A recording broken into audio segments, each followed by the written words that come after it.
आज के इस वीडियो में यहाँ पर बात करेंगे मल्टीपल स्क्लेरोसिस के बारे में। एक्चुअल में मल्टीपल स्क्लेरोसिस क्या होता है, कौन कौन से ऐसे कॉजेज़ होते हैं जो मल्टीपल स्क्लेरोसिस को कॉज करते हैं, मल्टीपल स्क्लेरोसिस के कंडीशन में पेशेंट में क्या क्या सिम्टम्स देखने को मिलते हैं, कैसे इसको डायग्नोज किया जाता है, क्या इसमें ट्रीटमेंट, क्या मैनेजमेंट प्रोवाइड किया जाता है, ये सारा कुछ बहुत ही सिंपल लैंग्वेज में डिस्कस करने वाले हैं। सो बने रहिए हमारे साथ इस वीडियो में।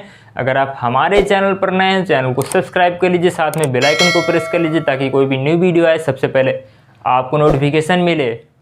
सबसे पहले यहाँ पर ये समझ लेते हैं कि एक्चुअल में मल्टीपल स्क्लेरोसिस क्या होता है। गाइस, यहाँ पर जो मल्टीपल स्क्लेरोसिस है ये एक क्रोनिक, प्रोग्रेसिव, डिजेनरेटिव और ऑटो इम्यून डिसऑर्डर है जिसमें ब्रेन और स्पाइनल कॉर्ड अफेक्ट होता है। अभी हम यहाँ पर समझ लेते हैं कि ये chronic, progressive, degenerative, auto immune क्या है।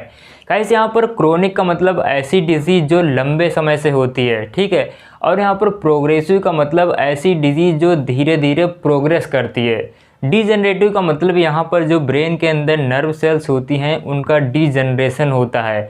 और ऑटो इम्यून का मतलब यहाँ पर ऐसी डिजीज़ जिसमें जो इम्यून सिस्टम होता है ये अपने खुद के बॉडी के सेल्स को किल करने लगता है, ठीक है।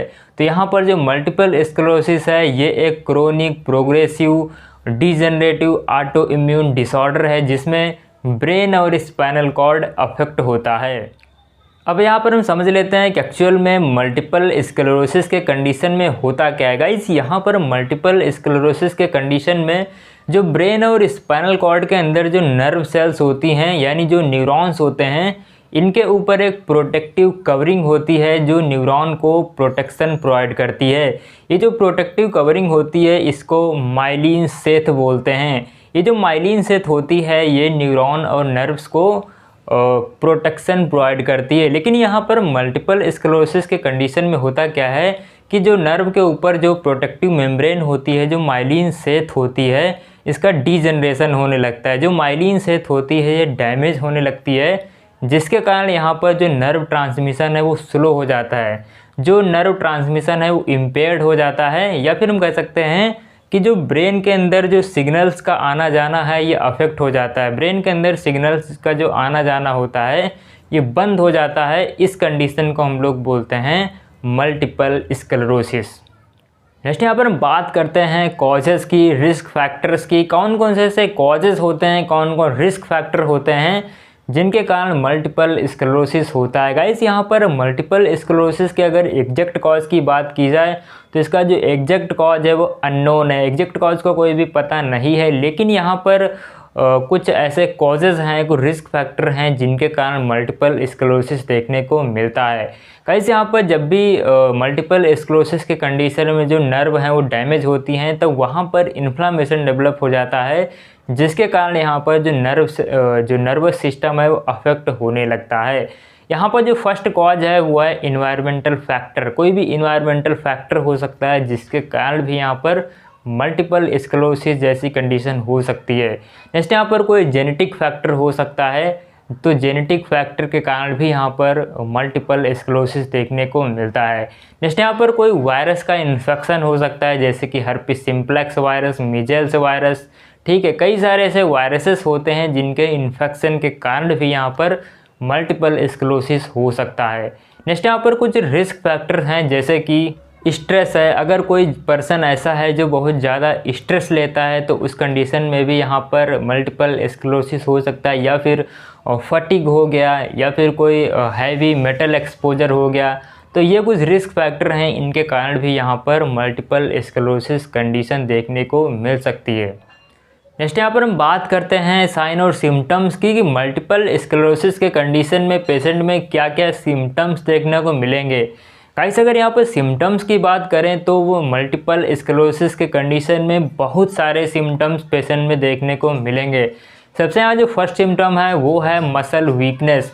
पेशेंट में मसल वीकनेस देखने को मिलेगा। ये जो मसल वीकनेस है लेग्स में देखने को मिल सकता है, वन और बोथ लेग्स में, या फिर वन और बोथ हैंड्स में आपको मसल वीकनेस देखने को मिलेगी।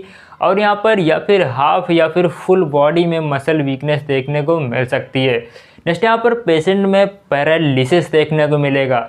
लेग्स और हैंड्स में या फिर हाफ बॉडी या फिर फुल बॉडी में पैरालिसिस देखने को मिल सकता है, जिसको हम लोग मेडिकल टर्म में टेट्राप्लेजिया, पैराप्लेजिया, हेमीप्लेजिया और क्वाड्रेंटप्लेजिया बोलते हैं।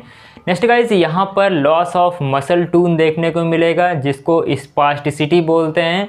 और यहाँ पर पेशेंट में स्लर्ड स्पीच देखने को मिलेगा, पेशेंट में वर्टिगो देखने को मिलेगा। नेक्स्ट यहाँ पर पेशेंट में लॉस ऑफ सेंसेशन देखने को मिलेगा, और यहाँ पर पेशेंट में नंबनेस देखने को मिलेगा, एबनॉर्मल मसल कॉन्ट्रैक्शन देखने को मिलेगा या फिर मसल स्पाज्म देखने को मिलेगा। नेक्स्ट यहाँ पर पेशेंट में डबल विजन देखने को मिलेगा, मतलब डिप्लोपिया पेशेंट में होगा। और यहाँ पर पेशेंट में फेशियल पेन देखने को मिल सकता है। नेक्स्ट यहाँ पर लॉस ऑफ कोऑर्डिनेशन देखने को मिलेगा, loss of bowel and bladder control देखने को मिलेगा, नोजिया वोमिटिंग पेशेंट में देखने को मिल सकता है। नेक्स्ट यहाँ पर पेशेंट को कन्फ्यूजन रहेगा, डिसओरिएंटेशन भी हो सकता है। और यहाँ पर पेशेंट में लॉस ऑफ कॉन्शियसनेस भी देखने को कई बार मिल सकता है। नेक्स्ट यहाँ पर पेशेंट में लॉस ऑफ मेमोरी रहेगा, जिसको हम लोग डेमेंशिया बोलते हैं। पेशेंट को डिप्रेशन हो सकता है, क्योंकि यहाँ पर जो नर्व ट्रांसमिशन है वो स्लो हो जाता है, जिसके कारण यहाँ पर पेशेंट को डिप्रेशन जैसी कंडीशन देखने को मिल सकती है। कई सारे स्लीप डिसऑर्डर भी देखने को मिल सकते हैं। सो गाइज, ये कुछ साइन और सिम्टम्स हैं जो आपको मल्टीपल स्क्लेरोसिस के कंडीशन में देखने को मिलेंगे। सो गाइज, ये जो साइन और सिम्टम्स हैं, आपको कुछ ही साइन और सिम्टम्स डिस्कस किए हैं। इसके साथ साथ और बहुत सारे साइन और सिम्टम्स होते हैं जो मल्टीपल स्क्लेरोसिस के पेशेंट में देखने को मिलते हैं।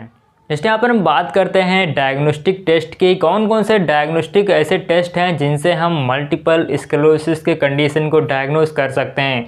सबसे पहले यहाँ पर हम पेशेंट का फिजिकल एग्जामिनेशन करते हैं और पेशेंट की फैमिली हिस्ट्री कलेक्ट करते हैं। ये देखते हैं कि कोई न्यूरोलॉजिकल प्रॉब्लम किसी फैमिली मेम्बर को तो नहीं है।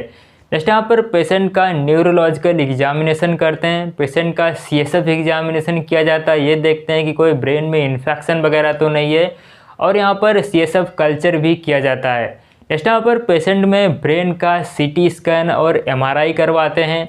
नेक्स्ट यहाँ पर पेशेंट का नर्व फंक्शन टेस्ट भी किया जाता है, जिसमें नर्व ट्रांसमिशन को चेक किया जाता है। नेक्स्ट यहाँ पर पेशेंट का आई एग्जामिनेशन किया जाता है, यूरोडायनेमिक स्टडी भी की जाती है।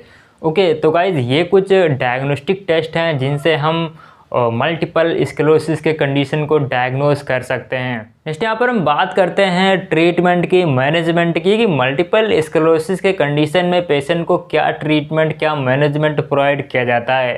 कैसे यहाँ पर मल्टीपल स्क्लेरोसिस के अगर ट्रीटमेंट की बात करें तो मल्टीपल स्क्लेरोसिस के कंडीशन को कम्प्लीटली क्योर नहीं किया जा सकता, इसका कोई भी स्पेसिफिक ट्रीटमेंट नहीं है। लेकिन यहाँ पर कुछ थेरेपीज़ के थ्रू मल्टीपल स्क्लेरोसिस के कंडीशन को स्लो डाउन किया जा सकता है, इसके सिम्टम्स को कंट्रोल किया जा सकता है, जिससे पर्सन की जो लाइफ है वो मेंटेन हो सकती है। नेक्स्ट यहाँ पर पेशेंट को कुछ मेडिकेशन की बात करें तो सबसे पहले यहाँ पर पेशेंट को एंटी इन्फ्लामेटरी ड्रग्स दिए जाते हैं। एंटी इन्फ्लामेटरी में जैसे कि स्टेरॉइड्स, जो स्टेरॉइड होते हैं ये इन्फ्लामेशन को कम करते हैं और जो इम्यूनिटी है उसको भी सप्रेस करते हैं। तो यहाँ पर जो स्टेरॉइड्स होते हैं ये एंटी इन्फ्लामेटरी का भी काम करते हैं और यहाँ पर इम्यूनिटी को भी सप्रेस करने का काम करते हैं। तो यहाँ पर अगर स्टेरॉइड्स के एग्जांपल्स की बात करें तो जैसे कि डेक्सामेथासोन है, बीटामेथासोन है, कई सारे ऐसे स्टेरॉइड्स आते हैं जो मल्टीपल स्क्लेरोसिस के कंडीशन में पेशेंट को दिए जाते हैं। नेक्स्ट यहाँ पर पेशेंट को फिजिकल थेरेपी प्रोवाइड की जाती है, पेशेंट को ऑक्यूपेशनल थेरेपी प्रोवाइड की जाती है। सो गाइस, ये कुछ इसका ट्रीटमेंट है जिससे मल्टीपल स्क्लेरोसिस के कंडीशन को स्लो डाउन कर सकते हैं। ओके, सो आई होप आप लोग सारी चीज़ समझ गए होंगे। अगर आपको वीडियो अच्छी लगी तो वीडियो को लाइक कर देना। अगर आप हमारे चैनल पर नए हैं चैनल को सब्सक्राइब कर देना। Thank you.